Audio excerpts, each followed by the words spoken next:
পরনে একদম ফর্মাল পোশাক, পরিপাটি শার্ট প্যান্ট।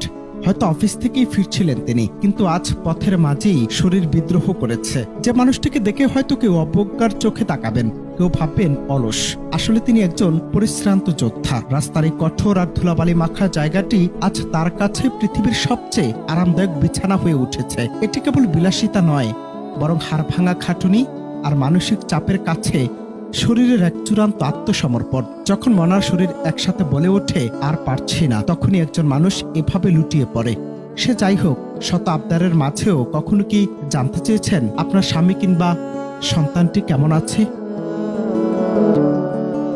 আমাদের সমাজে পুরুষ মানেই এক যন্ত্র, যাকে অবিরাম দায়িত্বের চাকা ঘুরিয়ে যেতে হয়। পারিবারিক চাহিদার পাহাড় আর অফিসের সীমাহীন টেনশন, সব মিলিয়ে তার কাঁধটা আজ বড্ড ভারী। আমরা কি কখনো ভেবেছি আমাদের জন্য যে মানুষটি দিনরাত লড়ে যাচ্ছে, সে আসলে কতটা ভালো আছে? যে স্বামী বা বাবার কাছে আমাদের এত আবদার, তাকে কি কখনো বলা হয়েছে তুমি মানুষ হিসেবে অনেক ভালো, তোমার একটু বিশ্রাম প্রয়োজন? প্রতিনিয়ত খোটার অভিযোগের মাঝে চাপা পড়ে যায় তার ত্যাগ। আমাদের জীবন সাজাতে গিয়ে সে নীরবে নিজের জীবনকে ঠেলে দিচ্ছে এক অনিশ্চিত গন্তব্যে।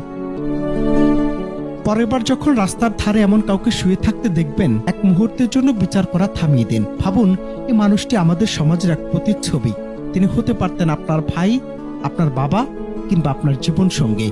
জীবন মানে শুধু কাজ আর দায়িত্বের যান্ত্রিকতা নয়, মাঝে মাঝে একটু থমকে দাঁড়ানো যে কতটা প্রয়োজন, তাই দৃশ্যটি চোখে আঙ্গুল দিয়ে দেখিয়ে দেয়। পুরুষদের নিয়ে কেউ কখনো ভাবে না, তাদের চোখের জল আড়ালেই থেকে যায়। অথচ এই নীরব যোদ্ধারাই তিলে তিলে গড়ে তুলছে আমাদের আগামীর পৃথিবী, ভালো রাখছে পরিবার। জীবনের এক পর্যায়ে এসে প্রতিটি পুরুষই পাহাড়ের সান্নিধ্য পেতে চায়। সে চায় এমন এক নির্জনতা, যেখানে কোনো অভিযোগ নেই, কোনো চাওয়া পাওয়ার হিসেব নেই। স্থির পাহাড়ের মতো সেও হতে চায় অটল, কিন্তু একটু নিভৃতে। জীবন জীবিকার এই কঠিন লড়াইয়ে তারা যেন হারিয়েছে হাজারো স্বপ্নে বোনা মন।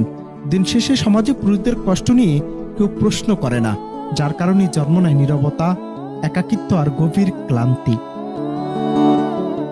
অনন্ত হাসান মাসুদ, বাংলা টিভি।